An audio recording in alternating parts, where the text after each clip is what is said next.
আমাদের আপনি যেভাবে বলতেছেন আসলে আমাদের আন্দোলন নয়, আমাদের যে বেতনটা আমরা পাচ্ছিলাম একটা গত 23/1 তারিখে একটা প্রজ্ঞাপনের মাধ্যমে আমাদের এই মাইলেজ সুবিধাটা কর্তন করে, মানে এটা কমায় দেয়। যেমন আমি আপনাকে সহজ উদাহরণে বলতে গেলে, আপনি যদি আরটিপিতে চাকরি করেন, আপনার যদি বেতন পেয়ে থাকেন 10,000, তো সেখান থেকে এখন আমাকে বলতেছে আপনি বেতন পাবেন 4,000, তাহলে কি আপনি আপনার চাকরিটা কি করবেন কি না? অবশ্যই করবেন না, কারণ 10,000-এর বেতন পাওয়ার লোক তো 4,000-এর চাকরি করবে না। এটা অর্থ মন্ত্রণালয়, আমরা চাকরি করি রেল মন্ত্রণালয়, কিন্তু আমাদের বেতন ভাতা সেটা হয় অর্থ মন্ত্রণালয় থেকে। অর্থ মন্ত্রণালয় সে প্রজ্ঞাপন দিয়ে বলছে যে আমরা এই 30 দিনের বেশি মাইলেজ পাবো না, এবং আমাদের চাকরি শেষে আনুতাশিকের সাথে যে 75% যোগ করে আমাদের আনুতাশিক হয় ফাইনাল সেটেলমেন্ট, সেটাও দিবে না। তো এমন তো অবস্থায় আমাদের এই কর্মসূচি ছাড়া আমাদের কোনো মানে উপায় নেই। এই কারণে আমরা যে মাইলেজ সুবিধাটা পাচ্ছি, এটা পেয়ে আসতেছি, আজ অবধি পাচ্ছি। এটা এমন নয় যে আমরা আজকে নতুন করে দাবি করতেছি। যেমন আপনি বলতে পারেন এই যে মাদ্রাসা শিক্ষক বা এর সাথে গুলিয়ে ফেলার কোনো সুযোগ নাই। আমরা এই মাইলেজটা আজ অবধি পেয়ে আসতেছি, এবং বিগত 160 বছর ধরে পেয়ে আসতেছে এই পেশার মানুষ। এটা পার্সেন্ট হলো, আমার যদি বেসিক হয়ে থাকে 9,000 টাকা, তাহলে 30 দিয়ে ভাগ দিলে আপনি পার ডে পড়ে 300 টাকা। তো আমি যদি 100 কিলোমিটার রান করি, অর্থাৎ এখান থেকে আমার পার্বত্যপুর 374 কিলোমিটার, তাহলে আমি 100 কিলোমিটার যদি রান করি, আমার বেসিকের সাথে যে 300 টাকা, তার সাথে ওই 3.7 দিয়ে মাল্টিপল হবে আর কি। হ্যাঁ, মানে 100 মাইল গেলে আপনি একদিনের বেসিক অর্জন করলেন। এইভাবে আমার বেতনটা নির্ধারিত, এবং এটা কোনো ভাতা নয়, এটা পার্ট অফ পে, বেতনের অংশ। এখন যখন এই অর্থ মন্ত্রণালয় এই প্রজ্ঞাপন দিয়েছে 2022 সালে, 3 তারিখ জুনে, হ্যাঁ 13 এপ্রিল এই প্রজ্ঞাপন দিয়েছে। এবং আপনারা অবগত আছেন, সেই সময় আমাদের হঠাৎ করে গাড়ি বন্ধ হয়ে যায় রাত 12টার পর থেকে, 13 এপ্রিল। এরপরে আমাদের তৎকালীন মন্ত্রী মহোদয় এবং তৎকালীন সচিব মহোদয়, তাদের আশ্বাসে আমরা এ পর্যন্ত 92টা চিঠি দিছি মন্ত্রণালয় টু মন্ত্রণালয়, এবং তাদের সাথে দ্বিপক্ষীয় যে বৈঠক এবং ত্রিপক্ষীয় বৈঠকও হয়েছে। তারা বারবার আমাদের আশ্বস্ত করে, কিন্তু তারা তাদের অবস্থান থেকে ফিরে আসে না। আমরা 4 বছর ধরে আন্দোলন করে আসতেছি, এবং আজকের যে প্রোগ্রামটা, এটা জানুয়ারির 1 তারিখে আমাদের রেল প্রশাসনকে আমরা জানাইছিলাম যে আপনারা 27 তারিখের মধ্যে যদি এই সমস্যার সমাধান না করতে পারেন, তাহলে 28 তারিখ প্রথম প্রহর থেকে আমরা কর্মবিরতিতে যাব। অতএব এটা যে এটা বলতেছে যে না এটা নতুন করে প্রোগ্রাম, হঠাৎ করে প্রোগ্রাম, এটা নতুন করে হঠাৎ করে কোনো কিছুই নয়। আমরা আমাদের 160 বছর ধরে যেই সুযোগ সুবিধা পেয়ে আসতেছি, সেইটাই আমরা চাচ্ছি, আর অন্য কিছু নেই। আমরা কোনো কিছু চাচ্ছি না, আমাদের নতুন কোনো দাবি দেওয়া নেই। আমরা পুরাতন যেই জিনিসটা আমরা পেয়ে আসতেছি, যে সুযোগ সুবিধা দেখে আমরা আসতেছি, সেই সুযোগ সুবিধাটাই আমরা চাচ্ছি, নতুন করে কিছু নেই। এখানে আমরা গত রাতে আসছিলাম। এখানে আসার পর আমাদের পরবর্তী ট্রেন ছিল সকাল 6টায়, কিন্তু আমরা এখানে আসার পর দেখলাম যে রেলওয়ে কর্মকর্তারা তাদের ধর্মঘটের কারণে আমাদের যাবতীয় ট্রেন সব চলাচল বন্ধ। কিন্তু এখানে এসে আমরা যে একটা বিড়ম্বনায় পড়ে গেছি, এটা একটা দারুণ রকমের ভোগান্তি। এখান থেকে আমরা কোথায় যাব, এটা আসলে আমরা বুঝতে পারতেছি না যে আসলে কোথায় গেলে ভালো হবে। কিন্তু এখানে শীতের রাত আমরা এখানে কাটালাম। রাত 12টা থেকে আমরা সকাল 6টা পর্যন্ত এখানে বসেছিলাম। এরপরে এখান থেকে কমলাপুর স্টেশন থেকে কোনো ট্রেন কোনো গন্তব্যে ছেড়ে যায়নি, এবং আমাদের ট্রেনটাও তো ছাড়ে নেই। এখন আমরা বাধ্য হয়ে আমরা যে অনলাইনে যে টিকিটটা ক্রয় করেছিলাম, এই টাকাগুলো আমরা কিভাবে ফেরত পাবো, এটাও আমরা বুঝতেছি না। আসলে এখানে কর্তব্যরত স্টেশন মাস্টারের সাথেও আমরা যোগাযোগ করছি, তাকে আমরা এখনো তার ইয়েতে খুঁজে পাইনি। আমরা একসাথে 7 জন টিকিট কাটছিলাম, আমরা সবাই মিলে কক্সবাজারে যেতে চাচ্ছিলাম। 300 টাকা সিএনজি ভাড়া দিয়ে আসছি, 3 দিন আগে টিকিট কাটছি, এখন এসে শুনে ট্রেন বন্ধ। তাহলে 300 টাকা সিএনজি ভাড়া, আজকে ছুটি লইছি আমি অফিস থেকে, এই দায়ভারটা কে নেবে? আমরা তো সাধারণ জনগণ, আমাদের তারা নিরাপত্তা যেমন তেমন, চলাফেরা চলে এরকম হয়, তাহলে কেমন চলবো? আমরা চাচ্ছিলাম যে স্বাভাবিক হোক ট্রেন চলাচল, আমরা যাইতে পারি, মানুষ যাইতে পারে। সবাই একটা হয়রান নাই যে একটা দিনের আমার হাজিরা মায়ের 300 টাকা সিএনজি ভাড়া মায়ের, পরিশ্রম করলাম, এটা সব তো বিফল হয়ে গেল, আমার কোনো লাভ হইল না। ভোগান্তি, আমি আসছি আপনার কেরানীগঞ্জ থেকে। তো এখানে তো আমরা সিএনজি ভাড়া দিছি, তারপরে আসার পর আমরা যদি দেখি যেমন আর কি ট্রেন চলছে না, তো আমরা টিকিট করেছি, টিকিটের মূল্য আমরা তো এখনো ফেরত পাইনি। তো এই যে ভোগান্তি, মানুষের প্রতি যে দায়বদ্ধতার যে একটা জায়গা, কারোর মধ্যে আমরা দেখতে পাচ্ছি না। যে একজন সরকারি কর্মচারী বা কর্মকর্তা যখন তখন যে কোনো কাজ করবে, এটা তো হইতে পারে না, এটা হওয়া উচিত না। আপনাকে যে কোনো কাজ করার আগে অন্তত এক সপ্তাহের একটা নোটিশ দিতে হবে যে আমরা এই কাজটা করতে চাচ্ছি, কাজটা করার পরে করব, যে সেই জন্য আপনারা প্রস্তুত থাকেন। যে আমরা কিন্তু আজকে যদি এক সপ্তাহ আগে বা কয়েকদিন আগে যদি আমরা জানতে পারতাম, আমরা 2 দিন আগে 1 দিন আগে টিকিট করছি, আমরা জানতে পারি নাই। যদি জানতে পারতাম আজকে কিন্তু আমাদের এই ভোগান্তিটা হতো না। আমরা এখন বের হয়ে আসছি ঘর থেকে, এখন আমরা ঘরে ফিরে যাব নাকি আবার গন্তব্যে যাব, সেই দুশ্চিন্তার মধ্যে আছি। আমাদের অবশ্যই উচিত হবে যে আমরা যদি কোনো কর্মসূচি দেই, ভবিষ্যতে কেউ যদি কোনো কর্মসূচি দেয় সরকারি কর্মচারী হয়ে, তাকে অবশ্যই একটা নিয়ম নীতির মধ্যে থাকতে হবে। অবশ্যই তাকে বলতে হবে যেমন আর কি আমি আমার কর্মসূচি পালন করব, 1 সপ্তাহ আগে অন্তত জানান দিতে হবে। এইভাবে মানুষকে ভোগান্তির মধ্যে রাখা যাবে না।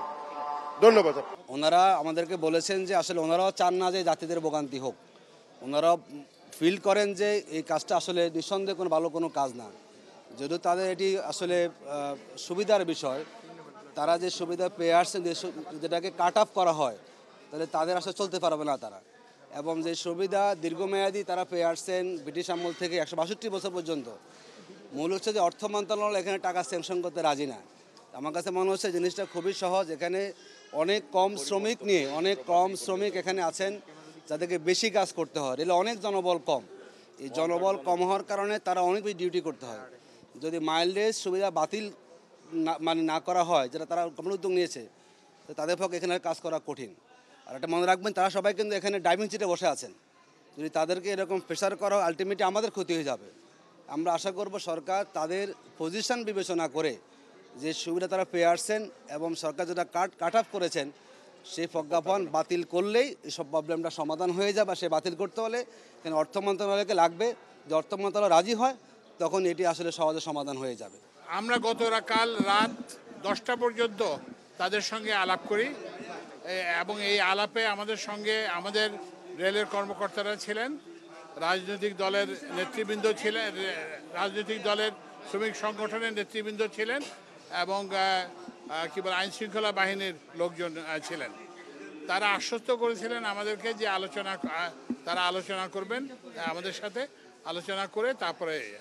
আচ্ছা, এখানে তাদের যে দাবি আছে, সেই দাবিগুলো কিন্তু আমরা ইতিমধ্যেই রেল মন্ত্রণালয় থেকে আমরা অর্থ বিভাগে পাঠিয়েছিলাম এবং এটার কিন্তু বহুলাংশে এই দাবিগুলো পূরণ করা হয়ে গেছে। এখনও তাদের কিছু দাবি বাকি আছে। এখন এই পরিপ্রেক্ষিতে আমরা যেটা করছি সেটা হচ্ছে যে যাত্রী, আপনারা এখন দেখতে পাচ্ছেন যে এখানে যাত্রী নাই, তো ওই জন্য আমরা টিভি স্ক্রলে জানাই দিচ্ছি যে এটা হবে। আর এরপরেও যদি কোনো যাত্রী এখানে আসেন, যাত্রীদের সুবিধার কথা বিবেচনা করে আমরা বিআরটিসির বাস, আপনারা দেখছেন ওখানে দাঁড়িয়ে আছে, এবং বিআরটিসির বাসগুলো যে যেখানে যেতে চায় এবং ওই যে রেলের যে রুট ধরে, বাস রুট ধরে, না সেটা তো আপনারা তাদেরকে জিজ্ঞাসা করবেন, বুঝছেন। কিন্তু আমরা সবসময় আমাদের সঙ্গে আলোচনার দ্বার খোলা আছে এবং আমরা তাদের সাথে যে আলোচনা করব, দরকার হলে আমরা অর্থ বিভাগের সঙ্গে আবার করব। কিন্তু সরকারের সিদ্ধান্ত, কিন্তু যেটা দুঃখজনক যে এতগুলো যাত্রীকে জিম্মি করে এই ধরনের একটা কর্মসূচি দেওয়া, এখানে তো সাফার করতেছে সাধারণ মানুষ, জনগণ সাফার করতে হয় না। দাবির মধ্যে বহুলাংশে এটা পূরণ করা হয়েছে। এটা অর্থ বিভাগে আমরা একদিন ধরে পাঠাচ্ছিলাম এবং অর্থ বিভাগ সেই চিঠির জবাব দিয়েছে এবং কিছু দাবি আছে এবং আরও তাদের কিছু দাবি আছে। না, অবশ্যই আমরা ব্যবস্থা নেব। আমরা আলোচনা করব এবং আমরা অবশ্যই ব্যবস্থা নেব। যে না, হঠাৎ করে বন্ধ হয় নাই এবং এটা এক সময় বন্ধ হয় নাই। এটা বন্ধ হয়েছে কখন? না, এক্সিস্টিং সুবিধা না। এখন এই সময় যে বন্ধ হয়েছে তা না, এটা অনেক আগেই বন্ধ হয়েছিল। হ্যাঁ, 22 সালে বন্ধ হয়েছে। সুতরাং এখন তো বন্ধ হয় না। এটা বললাম যে এর অনেকাংশ এটা অলরেডি দিয়ে দেওয়া হয়েছে তাদেরকে। আর বাকি অংশ নিয়ে আমরা আলোচনা করতে রাজি আছি। কিন্তু আমরা আপনাদের মাধ্যমে ইয়েকে জানতে চাই। না, আমি তো যেটা বললাম যে আমরা তো ওদের সঙ্গে আলোচনা, বিভিন্ন পর্যায়ে আলোচনা অব্যাহত আছে। কোনটা